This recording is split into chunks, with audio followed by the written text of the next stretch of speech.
Lucas, capítulo 15.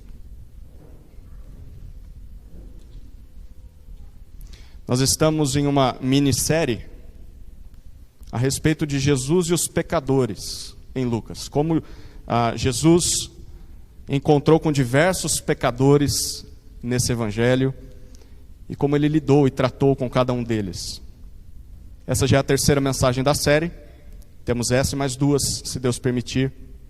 E depois, em agosto, uma nova série de exposições em um livro do Antigo Testamento. Já dei mais uma dica. Não vou contar mais. Vou dar mais uma. É uma narrativa, tá? Um livro do Antigo Testamento, uma narrativa. Vamos expô-lo no segundo semestre aí. Então, à medida que os domingos vão passando, eu vou dando mais spoiler para vocês, tá bom? Vamos lá, Lucas capítulo 15, se Deus permitir, vamos estudar esse capítulo inteiro.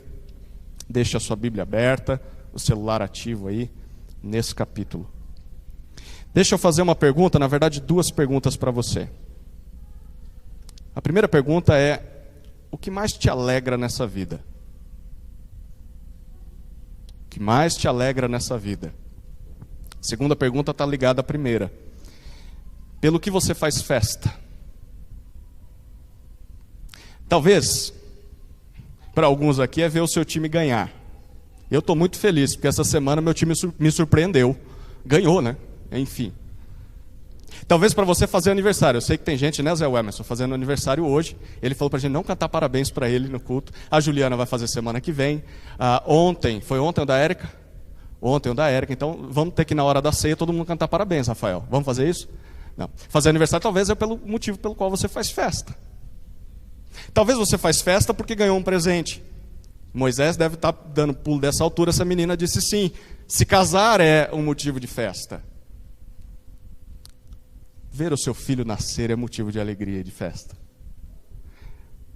Talvez rever amigos, sair com amigos, dar risadas com pessoas do passado. Talvez ter a casa cheia de crianças correndo de um lado para o outro, apesar da dor de cabeça que isso dá, é um motivo de alegria. Talvez praticar um esporte para você seja motivo de festa, assistir um bom filme, um bom espetáculo, ouvir uma boa música, ganhar um aumento, ganhar uma promoção, passear, viajar, né, Nael? Comer, né, Nael? Fazer compras, descansar talvez. Mas e quanto a Deus? O que será que mais alegra o coração de Deus? Pelo que Deus faz festa? Quais são os motivos de celebração para Deus? E se são motivos de celebração para Ele, por que não poderiam ser motivos de celebração para nós? Se Deus se alegra com algo, então nós também deveríamos nos alegrar. Não que essas coisas que eu citei aqui estão erradas, não tem problema em você fazer festa por conta delas, mas pelo que nós deveríamos nos alegrar além dessas coisas ou acima dessas coisas, antes dessas coisas? O Evangelho de Lucas, ele pode ser identificado como o Evangelho das festas. Se você ler esse Evangelho na sua casa, você vai perceber que nesse livro, Jesus participa de vários banquetes, várias celebrações. Sempre há uma mesa, boa comida, boa bebida. Jesus está ali presente, várias pessoas ao redor de Jesus. A propósito, esse é um dos pontos de tensão nesse livro. Quem está ao redor de Jesus? Porque essas pessoas que se reúnem nas festas que Jesus participa, não são pessoas comuns. Era de se esperar que o rei de Israel, aquele prometido pelo Antigo Testamento, ele se assentasse ao redor de governantes, de líderes religiosos, sacerdotes, pessoas importantes em palácios, cheios de glamour, mas impressionantemente Jesus dificilmente participou de momentos assim. Na verdade, é o contrário, Jesus gostava mesmo de estar perto de pessoas marginalizadas, perto de pessoas desprezadas pela sociedade, pessoas de quem você não esperava muita coisa, pessoas de caráter ou de profissões duvidosas, pessoas que eram excluídas da vida religiosa daquela época, pessoas que não tinham, hoje nos nossos dias, espaço na igreja, talvez pelo tipo de roupa que vestiam, ou pelos costumes que tinham, pela profissão que tinham, pessoas com vidas tortas. Era essa turma que Jesus gostava de convidar e de participar de refeições. E Jesus não só atendia convites que essas pessoas faziam para ir comer na casa delas, mas a gente percebe em Lucas que Jesus gostava de ir até elas, chamá-las para segui-lo. Isso é muito curioso. Parece que Jesus tem uma fixação por gente desprezível e gente desprezada, como eu e como você. E claro que isso está gerando no Evangelho de Lucas um grande desconforto na classe religiosa da época. A pergunta deles que nós temos lido ao longo desse Evangelho é: por que ele come com esse tipo de gente? Será que ele não sabe quem essas pessoas são? Não é com eles que ele deveria estar, mas é na nossa casa, ao redor da nossa mesa que Jesus deveria estar, e não com essa turma. E aqui está mais uma dessas ocasiões, em Lucas capítulo 15. Nós podemos resumir o Evangelho de Lucas capítulo 15, o capítulo inteiro, em 3 partes. E eu vou resumir isso em 3 palavras. E você pode esquecer de tudo o que eu vou falar aqui, mas disso certamente você não vai esquecer. As 3 palavras são alegria, alegria, tristeza. Achou que ia ser alegria, né? Alegria, alegria, tristeza. Alegria, versículos 1 a 10. Acompanhe comigo a leitura do texto. Aproximavam-se de Jesus todos os publicanos e pecadores para o ouvir. Os fariseus e os escribas murmuravam, dizendo: este recebe pecadores e come com eles. Então Jesus lhes contou esta parábola. Qual de vocês é o homem que, possuindo 100 ovelhas e perdendo uma delas, não deixa no deserto as 99, vai em busca da que se perdeu até encontrá-la? E quando a encontra, põe-na sobre os ombros, cheio de alegria, e indo para casa, reúne os amigos e vizinhos, dizendo-lhes: alegrem-se comigo, porque já achei a minha ovelha perdida. Digo a vocês que assim haverá mais alegria no céu por um pecador que se arrepende, do que por 99 justos que não necessitam de arrependimento. Ou qual é a mulher que, tendo 10 dracmas, se perder uma delas, não acende a lamparina, varre a casa e a procura com muito empenho até encontrá-la? E quando a encontra, reúne as amigas e vizinhas, dizendo: alegrem-se comigo, porque achei a dracma que eu tinha perdido. Eu afirmo a vocês que a mesma alegria existe diante dos anjos de Deus por um pecador que se arrepende. Alegria. O nosso texto começa com a informação de que todos os publicanos e pecadores vinham até Jesus. Versículo 1. Quem eram eles? Publicanos eram servidores públicos. Daí vem a palavra. Eles cobravam impostos para o Império Romano. Eram pessoas mal vistas pela sociedade judaica.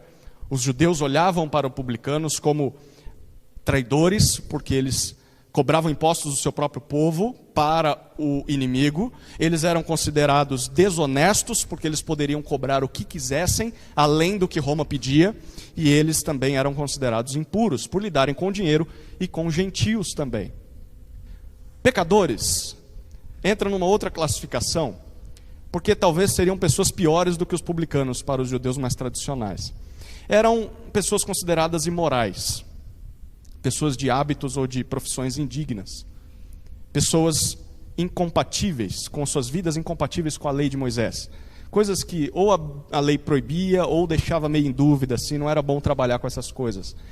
Tanto publicanos quanto pecadores não tinham espaço na vida religiosa ou na vida pública da nação. Eram pessoas excluídas das festividades, pessoas excluídas das cerimônias, tratadas com desprezo pelos religiosos. Pois bem, há alguém que não vê e não trata essas pessoas dessa maneira. O versículo 1 diz para nós que Jesus trata essas pessoas de forma diferente. Por isso, o versículo diz que todos daquela região vieram até Jesus. Para quê? O versículo diz: para ouvi-lo. Ouvir o quê? O que Jesus pregava? Se você olhar o contexto imediato do capítulo 15, é o capítulo 14. Olha alguns versículos do capítulo 14. Capítulo 14, versículo 25, até o 27. 14, 25 a 27. Grandes multidões acompanhavam Jesus e ele, voltando-se, lhes disse, olha lá, se alguém vem a mim e não me ama mais do que ama o seu pai, a sua mãe, a sua mulher, os seus filhos, os seus irmãos, as suas irmãs e até a sua própria vida, não pode ser meu discípulo. E quem não tomar a sua cruz e vier após mim, não pode ser meu discípulo. Versículo 33. Assim, pois, qualquer um de vocês que não renuncia a tudo o que tem, não pode ser meu discípulo. Versículo 34 e 35. O sal é certamente bom, mas se o sal se tornar insípido, como lhe restaurar o sabor? Não presta mais nem para a terra, nem para o monte de estrume, lançam-no fora.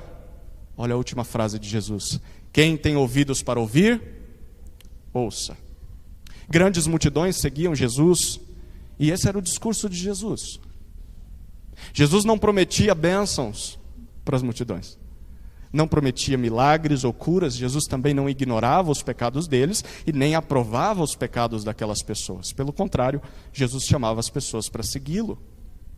E seguir a Jesus significa amá-lo mais do que qualquer outra coisa ou pessoa.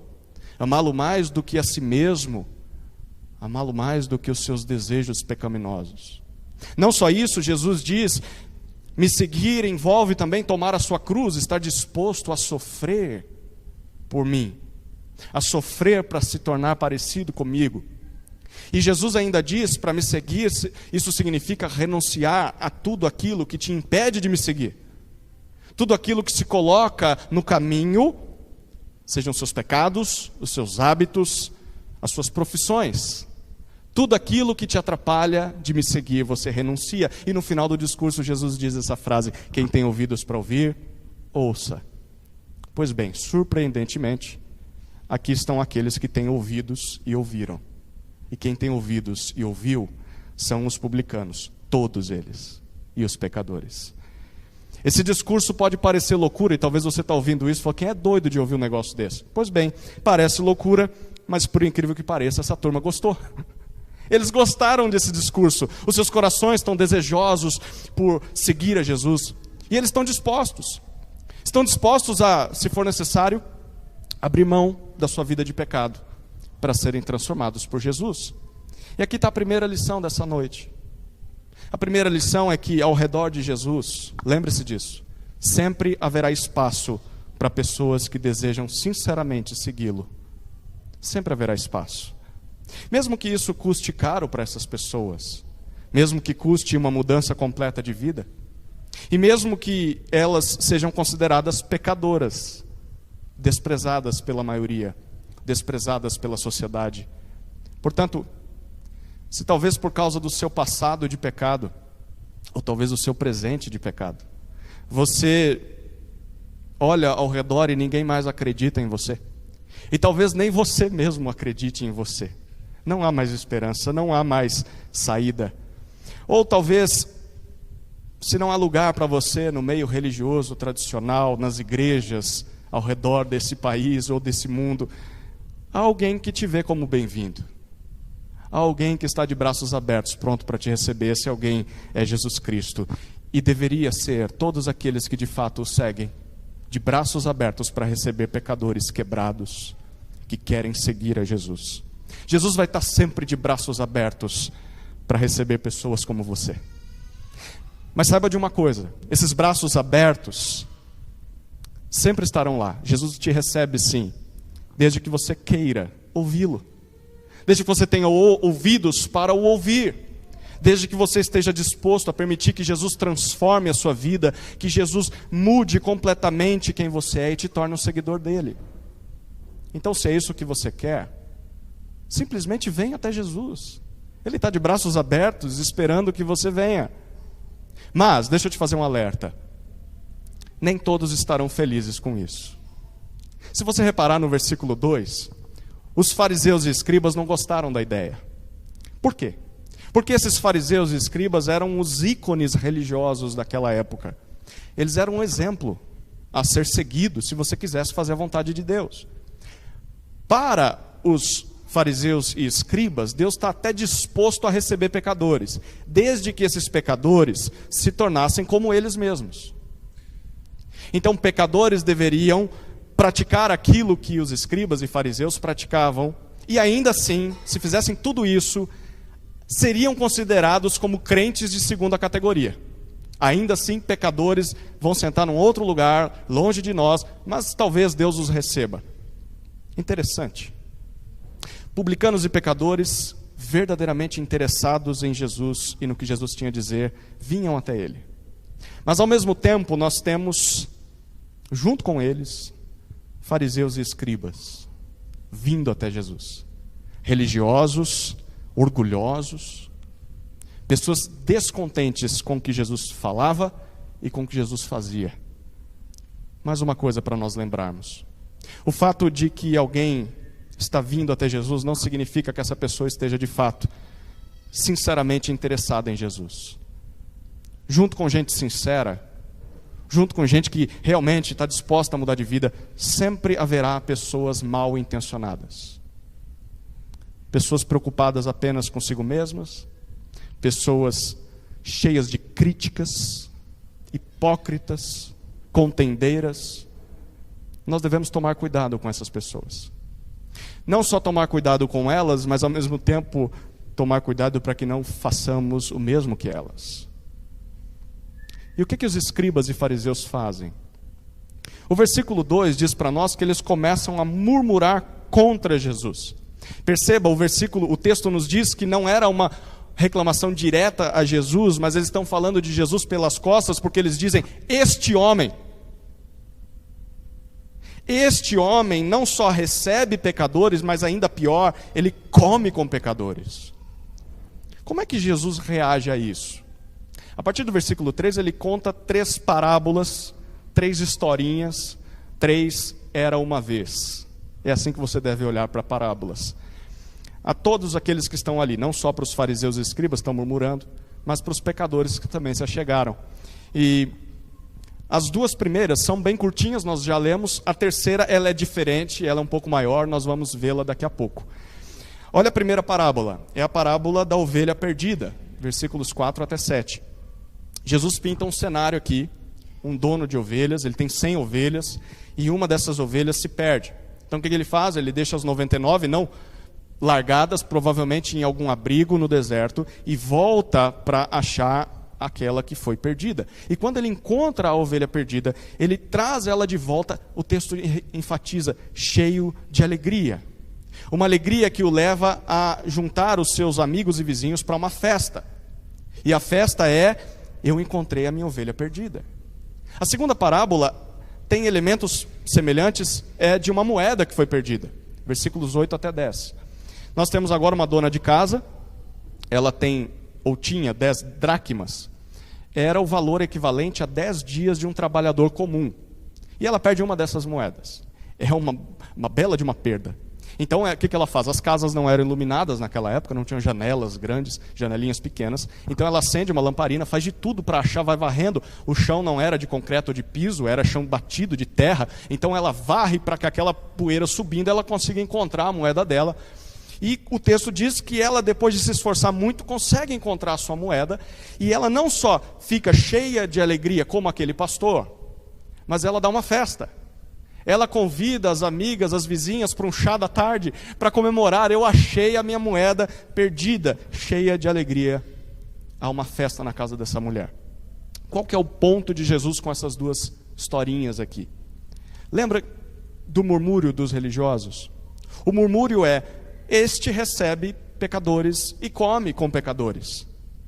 O que há de comum nas 2 parábolas que Jesus conta? Primeiro nós vemos a preocupação do dono, tanto do pastor quanto da mulher, ao perder um de seus bens, as ovelhas, uma ovelha ou perder uma moeda. Segundo, nós vemos a dedicação desses donos em encontrar o que tinha se perdido, seja aquela ovelha, seja a moeda. E terceiro, nós vemos a alegria dos 2 quando encontram o que perderam. Essa alegria que convida outras pessoas para a festa, porque eles estão muito felizes de ter encontrado o que perderam. Pois bem, a interpretação dessas 2 parábolas é explicada pelo próprio Jesus. No versículo 7 e no versículo 10, Jesus diz como estes personagens, seja o pastor, seja a mulher, se alegraram, porque acharam o que tinham perdido, ele diz: há mais alegria no céu, diante dos anjos de Deus, por um pecador que se arrepende, do que por 99, entre aspas, justos. Justos, entre aspas, porque são pessoas que acham que não precisam se arrepender. Em outras palavras, o que Jesus está dizendo é: Deus se alegra mais com estes publicanos e pecadores que estão ao redor da mesa, porque se arrependeram, perdidos que foram achados, do que com vocês, que também estão aqui e também são pecadores e também estão perdidos, mas que não reconhecem que estão perdidos. Quem se acha justo, quem se acha melhor que os outros, não é capaz de se alegrar com aqueles que se arrependem e são encontrados por Deus. Aqueles pecadores arrependidos que estavam ao redor de Jesus alegravam a Deus, mas aqueles religiosos murmuradores não alegravam a Deus, eram o desprazer de Deus. A pergunta que nós precisamos fazer é: que tipo de sentimento nós despertamos no Senhor? Alegria ou desprazer? Com quem nós mais nos parecemos nessa história? Com pecadores arrependidos ou com religiosos legalistas, orgulhosos? Essa é a primeira palavra desse texto: alegria. Qual que é a segunda? Alegria. Vocês decoraram? Estão bons hoje, hein? Alegria. Olha os versículos 11 até 24.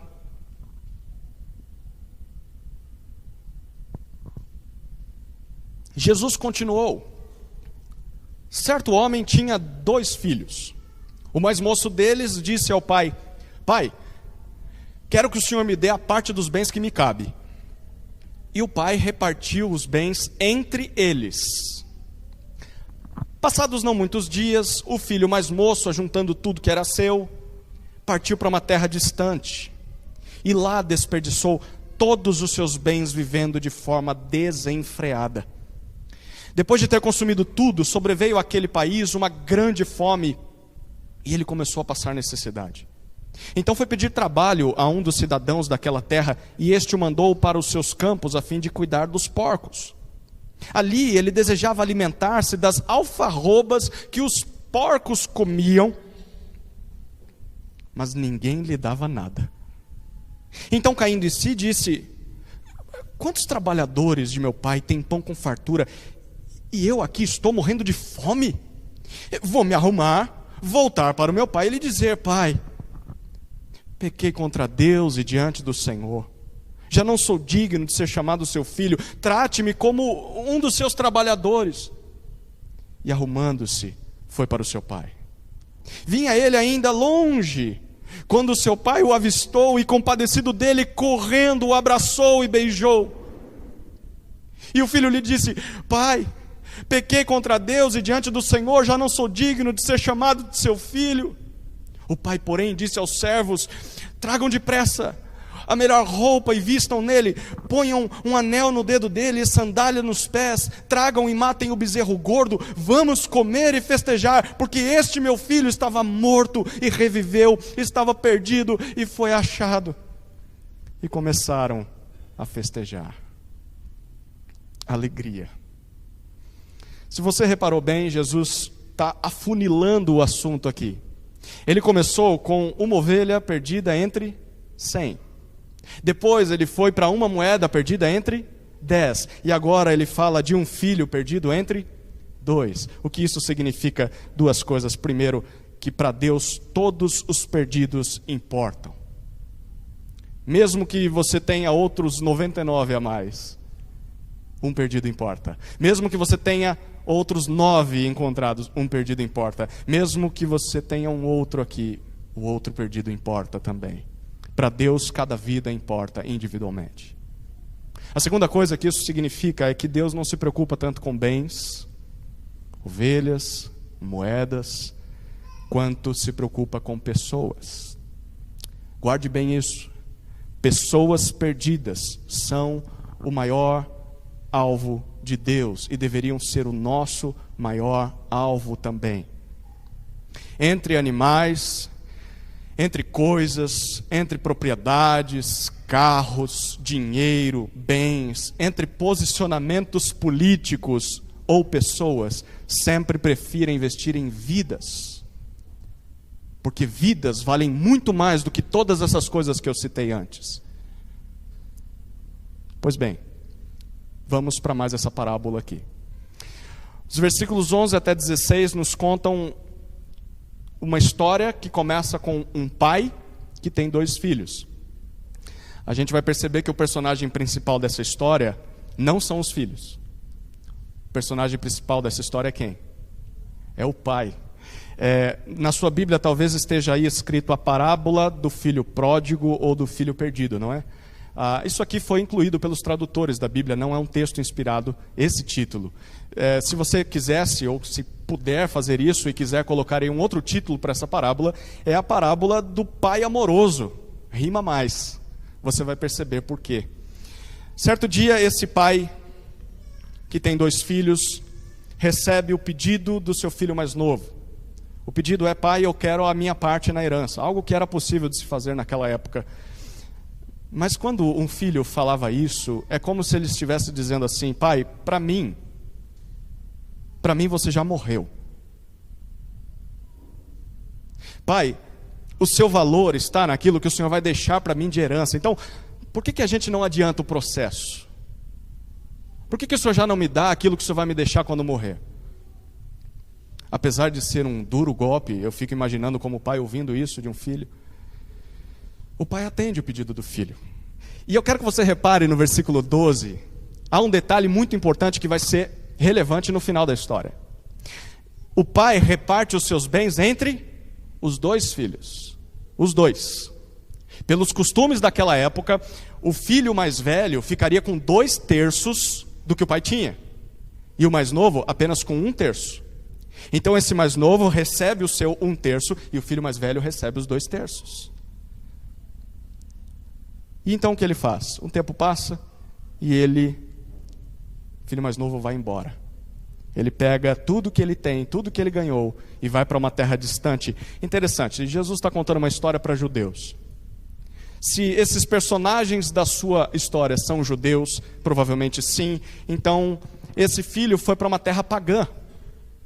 Esse filho foi para uma terra longe do seu pai, longe da sua família, mas especialmente longe de Deus e longe de gente que teme e ama a Deus. Esse filho foi para o mundão.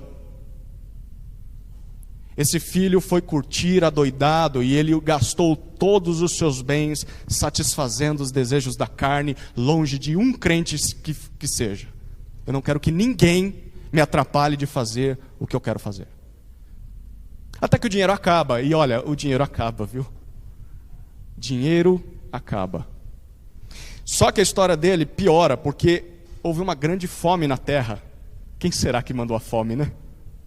Pois bem, ele está buscando sustento agora, não tem mais nada. E ele encontra apenas um emprego: cuidar de porcos. Aqui é uma coisa abominável para um judeu. E ainda assim, o versículo 16 nos diz que, apesar de ter um serviço desonroso, ele ainda passava fome, porque o texto diz que ele desejava comer a comida dos porcos, mas o texto diz que ninguém lhe dava nada. Infelizmente, essa história retrata muito bem a história de muitos de nós aqui. Sim ou não? Ou talvez de muitos filhos ou netos de pessoas que estão aqui nessa noite. Nos impulsos ou nos desejos da juventude. Quantos não são aqueles que dizem para os seus pais: vocês morreram para mim. O que me interessa em vocês é o que vocês têm para oferecer. Eu quero curtir a minha vida, eu quero ser livre, eu não aguento mais essa prisão que é morar na casa de vocês. Eu quero ir embora, eu quero fazer o que eu sempre sonhei, e então vão. E se entregam a uma vida de pecado longe daqueles que os amam de verdade, longe de Deus, longe da igreja. Quem sabe você não esteja exatamente nessa situação hoje, longe. Longe. Sabe o que você deveria fazer? E você que talvez é pai, mãe, avô, avó, irmão, irmã de alguém que está nessa condição, sabe pelo que você deveria orar por essa pessoa? Os versículos 17 até 20 nos apresentam uma só palavra. Ela não está aqui, mas ela está no contexto de Lucas. A palavra é arrependimento. Arrependimento. O que isso significa? Observe o que esse filho fez.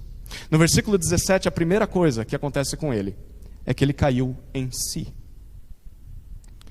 Diante de tanto sofrimento, enfim, aquele filho se deu conta do que ele estava fazendo, onde ele tinha se metido. Em outras palavras, ele teve consciência da realidade.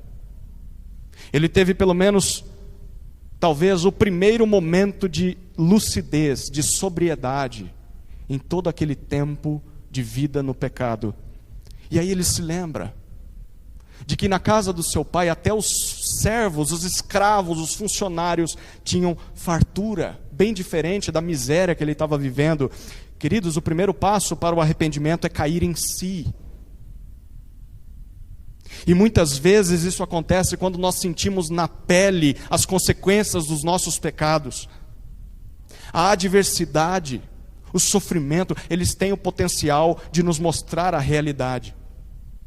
Mas deixa eu dizer, mesmo assim, mesmo sentindo a dor do pecado, tem gente que teima em não aproveitar essa oportunidade para cair em si.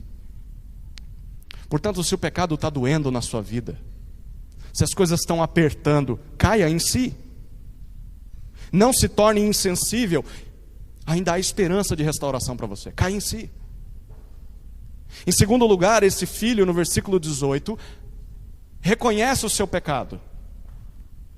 No versículo 18, nós lemos que ele planeja voltar para o seu pai, e quando encontrar com o seu pai, confessar ao seu pai duas coisas. Primeiro, pai, eu pequei. Pequei contra Deus. O que eu fiz foi uma ofensa a Deus, em primeiro lugar. Todo pecado é contra Deus em primeiro lugar. Mas em segundo, pai, eu pequei contra o Senhor, eu te desonrei, eu te destratei, eu te humilhei. Pai, não há desculpas, não há justificativas, não há culpados, não há terceiros que me motivaram a fazer isso. Fui eu quem errou. Eu pequei, pai. Perceba que a tristeza desse filho aqui não está porque ele perdeu os seus bens, mas pelo que ele fez. Ele pecou. Pai, eu pequei. O verdadeiro arrependimento envolve o reconhecimento dos nossos pecados, e não o acobertamento ou a tentativa de justificar os nossos pecados, achar um culpado para os nossos pecados que não sejam nós mesmos. Essas coisas são marcas de remorso. Quando a pessoa diz, eu errei, mas você também fez isso. Mas a circunstância me forçou. Mas. Isso não é arrependimento, isso é remorso, no máximo. O verdadeiro arrependimento é quando a pessoa está disposta a confessar os seus pecados um a todos a quem ela ofendeu. Começa com Deus. Deus, eu peço perdão por isso. E depois eu procuro a pessoa, preciso te pedir perdão por isso, preciso procurar você para pedir perdão por isso. Não é me perdoa por todos os meus pecados, todas as faltas que eu cometi aí, não. Quais foram elas? Foi isso. Terceira coisa que esse filho fez, versículo 19. Esse filho se dispôs a assumir as consequências dos seus atos. Se você se lembrar, quando esse filho saiu de casa, ele considerou seu pai morto. E agora, quando ele está voltando, ele sabe que não merece mais ser considerado filho. Ele sabe disso. E então, ele está disposto a se tornar um escravo do seu pai, a se tornar como um dos trabalhadores que o seu pai tinha em casa. Queridos, os nossos pecados têm consequências. E muitas dessas consequências são irreversíveis. Coisas que você fez que não dá para voltar atrás, não dá para apagar, não dá para consertar muitas vezes. Mesmo que haja perdão, há coisas que não podem ser desfeitas. Quem se arrepende de verdade está disposto a reconhecer isso e a encarar essas consequências. Por mais difíceis que sejam, estou aqui, vou pagar pelo que fiz. Eu vou assumir as responsabilidades. Não há exigências, apenas a humilhação e o desejo de restauração. Em quarto lugar, esse filho que caiu em si, esse filho que reconheceu o seu pecado, esse filho que se dispôs a assumir as consequências dos seus atos. Versículo 20 diz que esse filho fez o que disse que faria. No comecinho do versículo 20, nós lemos que ele não ficou apenas no discurso do tipo, um dia eu vou fazer isso. Quem sabe amanhã. Não, aquilo que ele prometeu, eu vou voltar para o meu pai, eu vou confessar para o meu pai. O texto diz que ele se arrumou e foi. Foi se encontrar com o seu pai. Se você de fato está arrependido, pare de só falar e comece a fazer alguma coisa. Simplesmente volte. Procure a Deus, procure as pessoas a quem você ofendeu, a quem você feriu e peça perdão. Saia do mero discurso, coloque esse discurso em prática. Isso vai demonstrar que de fato você está arrependido dos seus pecados. E o que acontece com esse filho que volta? No versículo 20 ainda, até o versículo 24, nós lemos que o pai, o texto é interessante, o pai avista o seu filho de longe, o que significa que esse pai provavelmente sempre esperou o filho voltar. Quantas madrugadas não foram em claro esperando o filho voltar? E ele vê o filho de longe, ele reconhece a passada do filho, o jeitão do filho, e esse pai então cheio de compaixão, esse pai, o texto diz que ele corre ao encontro do seu filho. Era algo vergonhoso de se fazer naquela cultura. Pessoas não corriam, só tolos corriam. Ainda mais um senhor. E ele corre, ele não está nem aí, porque ele quer ver o filho dele. E quando ele encontra o filho dele, ele abraça o seu filho, ele beija o seu filho, e o filho começa a falar o discurso que planejou, mas o pai parece que interrompe o discurso e fala, para de falar, menino. Ei, alguém traga roupa para ele, alguém traz um anel para colocar no dedo, sandálias para ele, todas coisas que representam o fato de que o pai estava restaurando a honra do seu filho, trazendo o seu filho ao posto de filho que sempre foi dele. Aquele pai restaurou o seu filho no posto de sempre, filho. E não só isso, mas o texto diz que esse pai celebrou uma grande festa, um churrasco daqueles. Ele bancou tudo, porque o versículo 24 diz, o seu filho estava morto e reviveu, estava perdido e foi achado. Queridos, é assim que Deus via aqueles publicanos e pecadores. Apesar dos fariseus não enxergarem isso. Como esse pai dessa história, Deus celebra alegremente o fato de que perdidos se arrependam e voltem para Ele. É assim que Deus nos recebe.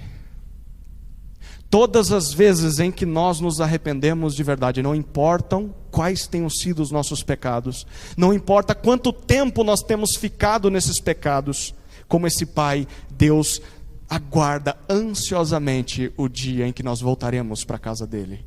E não só aguarda, mas cheio de compaixão, quando Deus nos vê chegando no caminho, Deus vai depressa ao nosso encontro, Deus nos abraça, Deus nos beija, Deus nos restitui como filhos. Nós não podemos nunca nos esquecer disso, desfrutar disso todos os dias. Se você pecou, se arrependa, peça perdão e volte, o Pai está de braços abertos te esperando. Amém? Amém. Muito bem. Fim da história. E viveram felizes para sempre? Sim? Não. Não. E é porque as pessoas param aqui nessa história que muitas delas erram ao interpretar o que Jesus está dizendo aqui. Diferente das outras duas parábolas, essa aqui não acaba com a festa. O ponto principal dessa parábola aqui está no que acontece depois da festa. Depois do encontro daquele pai com o filho perdido. O ponto principal está na reação do filho mais velho, aquele que ficou. E como o pai trata o filho mais velho. Então a primeira palavra é alegria. A segunda palavra é alegria. E a terceira? Tristeza. Que tristeza. Versículos 25 até 32. Acompanhe comigo a leitura.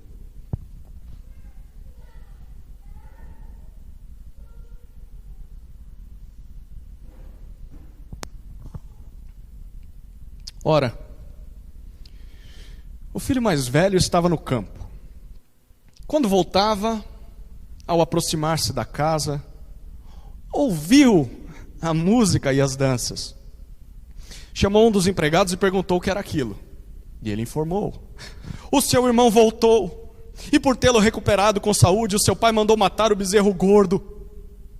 O filho mais velho se indignou e não queria entrar.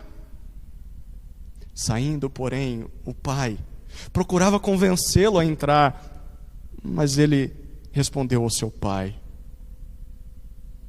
faz tantos anos que sirvo o Senhor e nunca transgredi um mandamento seu, mas o Senhor nunca me deu um cabrito sequer para fazer uma festa com os meus amigos.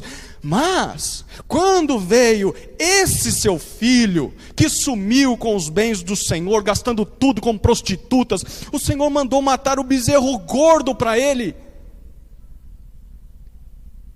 Então o pai respondeu: meu filho, você está sempre comigo, tudo o que eu tenho é seu. Mas era preciso festejar e alegrar-se, porque este seu irmão estava morto e reviveu, estava perdido e foi achado. Tristeza. Normalmente, ao ler essa parábola, as pessoas ignoram que ela não termina na festa que o pai dá, quando o filho mais novo retorna. Mas Jesus ainda não terminou de falar. Você não pode fechar sua Bíblia aqui e ignorar. Jesus ainda está ensinando e respondendo à murmuração dos fariseus e escribas, que diziam: este aí recebe pecadores, esse aí come com pecadores. Pois bem, conforme nós já vimos, essa parábola aqui, ela segue uma estrutura bem diferente das duas primeiras. Naquelas, os personagens, tanto o pastor quanto a mulher, eles perderam apenas um item, uma ovelha ou uma moeda, mas eles continuaram em poder dos seus outros itens. Ainda tinham as 99 ovelhas, ainda tinham ela tinha as 9 moedas. Mas nessa parábola, Jesus quer mostrar aos seus ouvintes que aquele pai amoroso, ele não perdeu apenas um dos seus filhos. Ele não perdeu apenas o filho mais novo. O outro, o mais velho, apesar de nunca ter ido embora, também estava perdido. Mesmo dentro da casa do pai, o tempo todo. Observe o versículo 25. Até o 27 nós lemos que quando o filho mais velho volta do campo, provavelmente estava trabalhando, ele percebe a festa. E aí ele descobre que não foi convidado para a festa. Que festa é essa? Aí ele busca se informar, um dos empregados diz: olha, o seu irmão voltou com vida, o seu pai está celebrando. Como é que ele reage? Versículo 28 diz: com indignação, com raiva, com ira. E como um filho birrento: não vou entrar. Quero ver quem me tira daqui. Não quer participar. Isso não é estranho? Não era de se esperar que aquele filho tivesse feliz, tanto quanto seu pai? Seu irmão voltou, mas ele não está feliz. Qual que é o motivo dessa reação? Por que esse filho está reagindo assim? Nós descobrimos quando o seu pai vai de encontro com ele do lado de fora da casa. Repare, o versículo 28 nos mostra que o tratamento que esse pai tem com o filho mais velho é o mesmo que ele teve com o filho mais novo. Tem gente que diz: um filho é diferente do outro porque teve tratamento, o pai deu mais preferência para esse, ama mais esse do que aquele. Tudo leva a crer que esse pai, o que ele faz com o mais novo, ele faz com o mais velho. Ele faz a mesma coisa, ele vai até o filho mais velho que está do lado de fora da casa, e ele é super gentil, ele é amoroso. O texto diz que ele está ali tentando fazer com que o filho entre na festa. Tenta convencer o filho, mas o filho não vai. E é só então que nós descobrimos o porquê da reação desse filho. Algo que ficou guardado no coração do filho mais velho durante todo aquele tempo, mas ele nunca falou. Versículo 29 e 30. Ele diz para o pai: há tantos anos eu tenho servido o Senhor como um escravo. Eu sempre te obedeci, nunca quebrei um mandamento teu sequer. E o Senhor nunca matou um frango que seja, para que eu pudesse fazer um churrasquinho de pé de galinha, pé de frango com os meus amigos. Aí, quando vem esse outro aí, repare que ele não chama nem de irmão, esse tipinho aí. Quando vem esse aí, depois de tudo o que ele fez, ele te desonrou, ele torrou o dinheiro dele na farra, o Senhor oferece um bezerro gordo para ele. O bezerro gordo era um animal que você criava, quase que fazendo massagem nele, sabe? Dando banho de pétalas de rosa no bichinho, para uma festa, uma ocasião especial. E o Senhor matou o bezerro gordo para ele. Repare alguns detalhes presentes na fala dele que revelam o que estava acontecendo dentro do coração daquele filho. Primeiro, esse filho nunca foi totalmente sincero com seu pai. Foi necessário que algo saísse do planejado para que as suas intenções mais profundas aparecessem, os seus pensamentos secretos do coração. Deixa eu dizer, nunca é bom você guardar mágoa ou guardar rancor, reprimir as coisas, não tratar pecados internos, porque uma hora ou outra eles aparecem. E quando eles aparecem, eles causam mais estragos do que se tivessem sido tratados lá no início. A sinceridade, a transparência sempre é a melhor coisa a se fazer. Em segundo lugar, esse filho se via como alguém perfeito, merecedor de recompensa. Porque diferente do outro filho, ele acredita que nunca desobedeceu.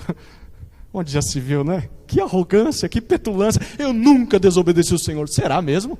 Quem consegue fazer isso? Mas ele acreditava. Ele acreditava que era o filho perfeito. Acreditava que se alguém merece um tratamento especial, sou eu. Mas se ele queria festejar com os seus amigos, por que esse filho não pediu para o pai? Por que ele não falou, pai, eu queria dar uma festa? Posso matar um franguinho? Por que ele guardou isso? Ele era orgulhoso demais. Orgulhoso demais para pedir. Ele achava que merecia, que o pai deveria ter oferecido as coisas. Ele achava que merecia mais do que tinha. Deixa eu dizer, quem se enxerga como melhor que os outros, tem a tendência de achar que nunca é tratado tão bem quanto merece. Não valorizam. Não me tratam como eu mereço. Essas pessoas vão ver. São pessoas ingratas. Na maior parte do tempo, insatisfeitas com o que têm. Em terceiro lugar, esse filho não se via como filho.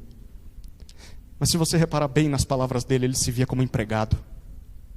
E talvez esse aqui era o maior erro desse filho. O relacionamento dele com o seu pai era baseado nas ordens que o pai dava e que ele obedecia. E era baseado na recompensa que ele esperava receber por estar obedecendo ao seu pai. É por isso que esse filho não conseguia ver o seu pai como pai de fato. Ele via o seu pai como um senhor, como um patrão. Ele não entendia o que é amor. Ele não entendia a alegria que aquele pai estava sentindo ao ver o seu filho retornar. Se você vê os seus pais, se você vê os seus irmãos na fé, se você vê os seus pastores, líderes, se você vê a igreja, ou se você vê a Deus como seu chefe, alguém que não pode ver os meus erros, alguém a quem eu tenho que obedecer em todas as ordens, você nunca vai entender os atos de amor dessas pessoas quando elas encontrarem outras pessoas quebradas, perdidas, humilhadas. Você sempre vai achar que merece um prêmio, porque você é obediente. Você sempre vai achar que precisa de tapinha nas costas por estar fazendo aquilo que é certo. Você sempre vai precisar de reconhecimento, de aplauso. Assim eram os fariseus, assim eram os escribas. E muitos em nossas igrejas são assim. Muitos.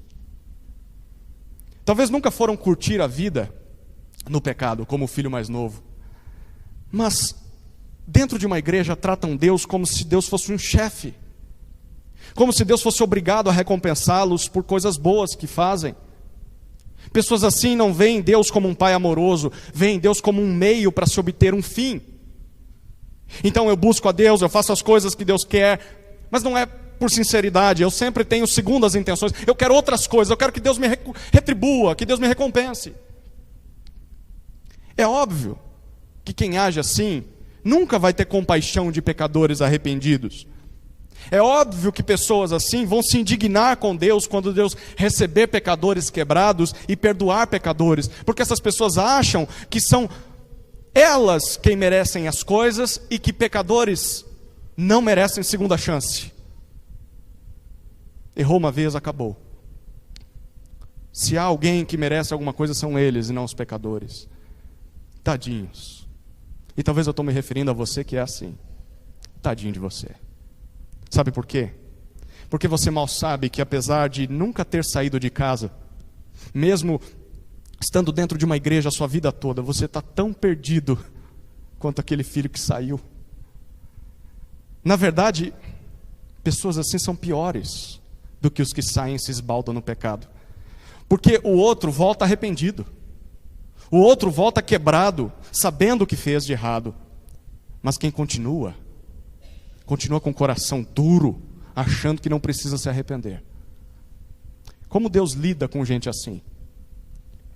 Gente apenas religiosa, gente orgulhosa, gente legalista, cheia de si, gente indiferente ao arrependimento dos outros, às necessidades dos outros, gente justa aos seus próprios olhos.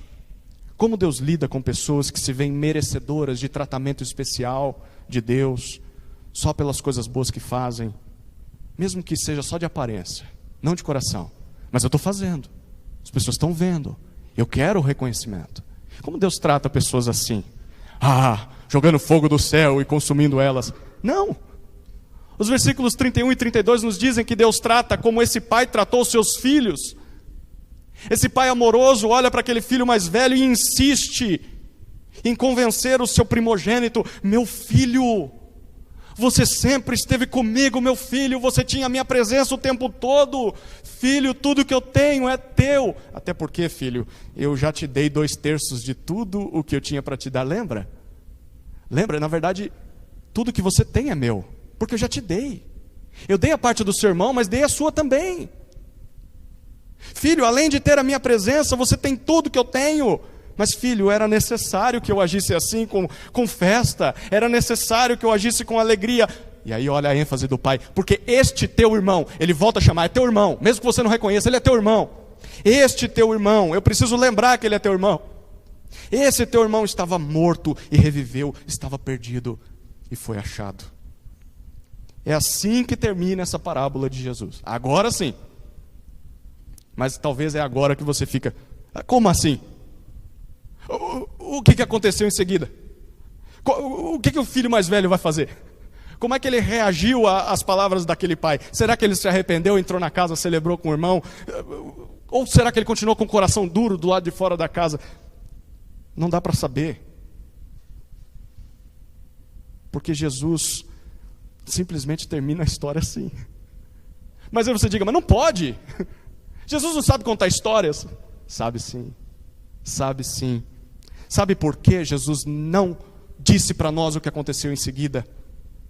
Para que os ouvintes dele, ali ao redor da mesa, e os leitores desse evangelho respondam essas perguntas olhando para si mesmos. E aí?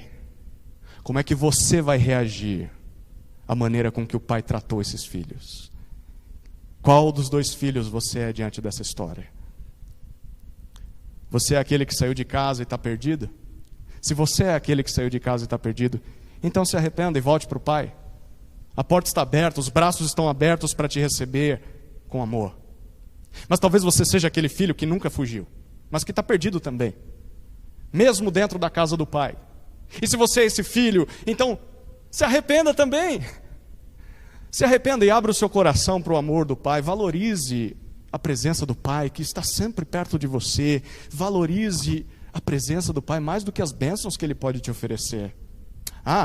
E se você é esse filho, não se esqueça de se alegrar com aqueles que depois de arrebentar com a sua vida no pecado, quebrados pela disciplina de Deus, estão voltando e se arrependendo e querendo consertar os estragos, querendo restauração. Se alegre com eles.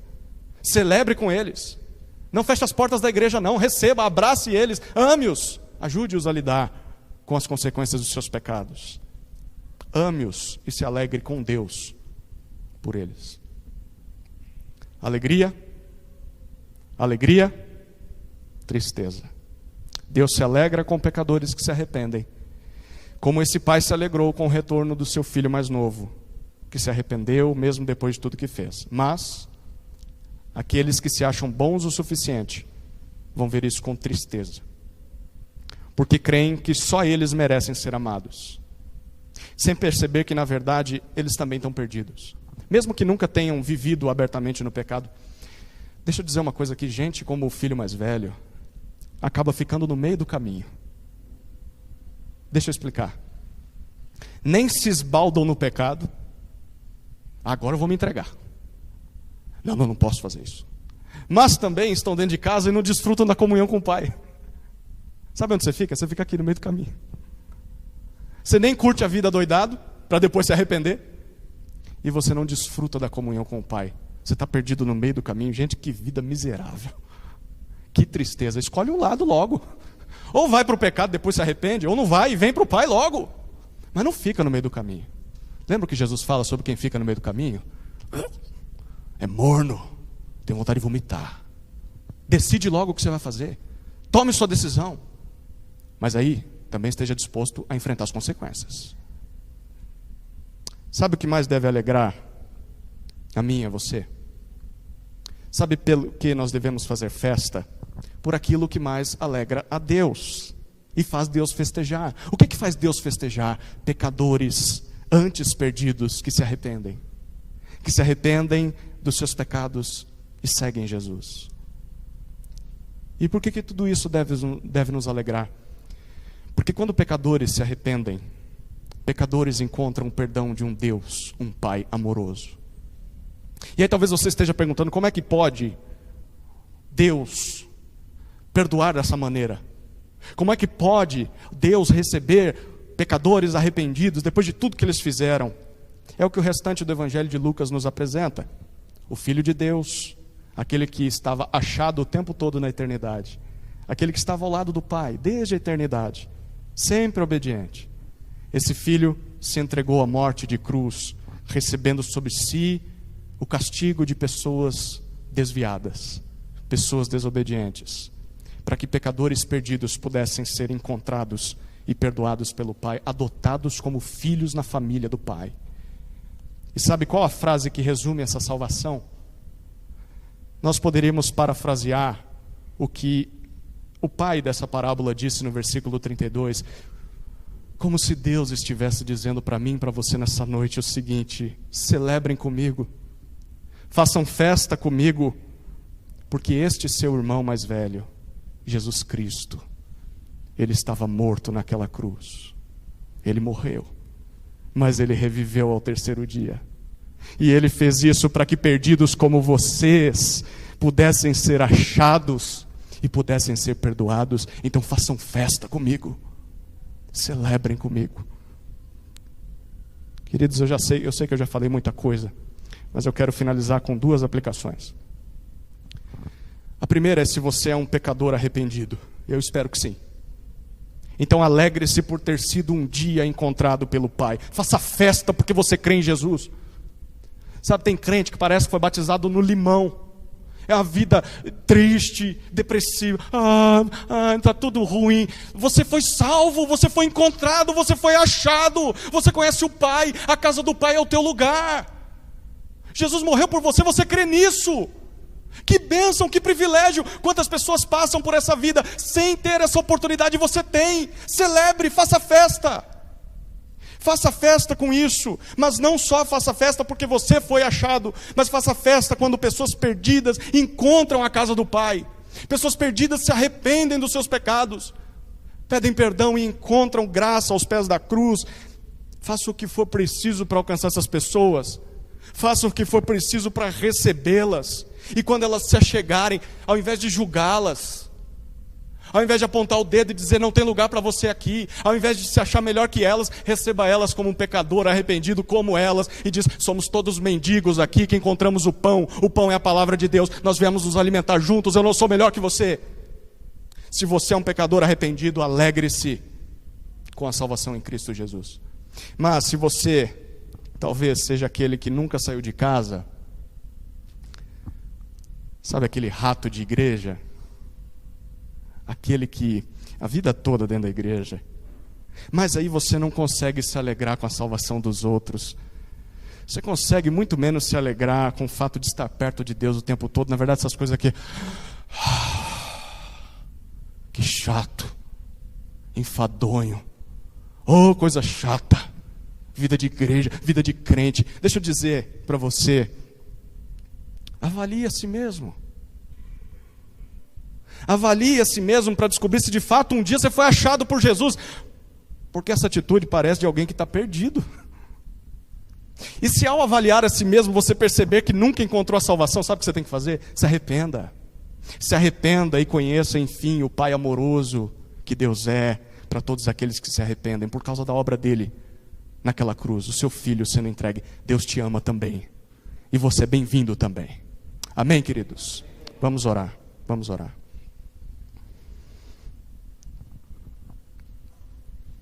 Pai querido, nós somos gratos, imensamente gratos pelo teu amor. Nós não merecemos sequer uma palavra desse texto, quanto mais tudo o que ele significa. Mas ainda assim o Senhor nos ama.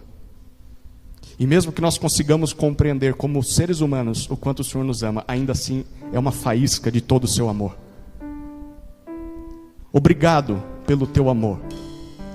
Obrigado pela tua iniciativa em vir ao nosso encontro nesse mundo de dor, de rebeldia, de ódio ao Senhor, e nos encontrar perdidos e nos apresentar a salvação. Obrigado por despertar em nós arrependimento. Obrigado por nos adotar na tua família, pela fé no teu Filho Jesus. Obrigado pelo sacrifício dele naquela cruz que nos reconcilia consigo. Desperta em nós, Senhor, o mesmo coração que há em Ti. Seja por nos alegrarmos com a salvação, seja nos alegrarmos com pecadores que se arrependem. Nos perdoa por todas as vezes em que nos sentimos melhores que os outros, em que não nos arrependemos dos nossos pecados. E nos recebe de braços abertos, porque sabemos que por causa da obra de Jesus na cruz, o Senhor sempre está de braços abertos. Obrigado por isso, Senhor. Que hoje seja uma noite de restauração para todos nós aqui, de retorno para a casa do Pai e de festa, porque aquele filho que estava morto reviveu, aquele que foi perdido foi encontrado. Em nome de Jesus. Amém. Amém.